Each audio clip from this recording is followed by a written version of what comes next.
హే friends, ఎక్కడ పడితే అక్కడ డిఫికల్ట్ క్వశ్చన్స్ అడిగేస్తున్నారు, ఎవరికి జాబులు రావట్లేదని చెప్పి టెన్షన్ పడుతున్నారని చెప్పి అట్లీస్ట్ నేను కొంచెం ఈజీ క్వశ్చన్స్ అడుగుదామని చెప్పి ట్రై చేశాను. దీనికి కూడా ఆన్సర్ చెప్పకపోతే ఎలా ఫ్రెండ్స్? ఎవరో చెప్పలేదని చెప్పి మీరు చెప్పలేదని కాదు. చూడండి ఏం చేశానంటే, నేను ఈ క్వశ్చన్ ఇచ్చాను అనమాట. ఈ క్వశ్చన్ ఇచ్చి దీనికి ఆన్సర్ చెప్పన్నా.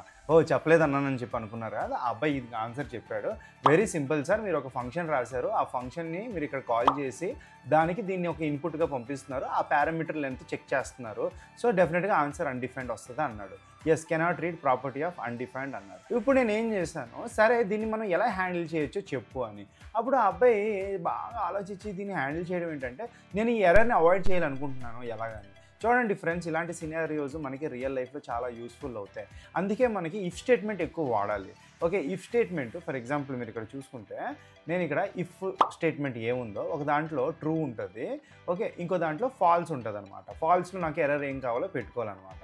ఇప్పుడు కండిషన్ ఏంటంటే, అరే డాట్ ఈజ్ అరే అంటే వస్తున్నది ఒక అరేయా కాదా అని చెప్పి చెక్ చేసుకోవడానికి నేను పెట్టుకుంటే, సపోజ్ అది అరే అనుకోండి, లెంత్ చెక్ చేస్తుంది అనమాట. అసలు అరే కాదంటే నాకు నెగిటివ్ ఆన్సరు వస్తుంది అనమాట.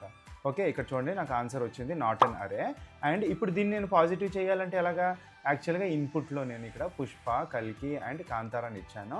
ఇప్పుడు నాకు పాజిటివ్ అరే వాల్యూస్ ఉన్నాయి కాబట్టి ఆన్సర్ 3 అని వచ్చింది. తెలుసుకోండి, మీ ప్రాజెక్ట్లో ఇంప్లిమెంట్ చేయండి. Thank you.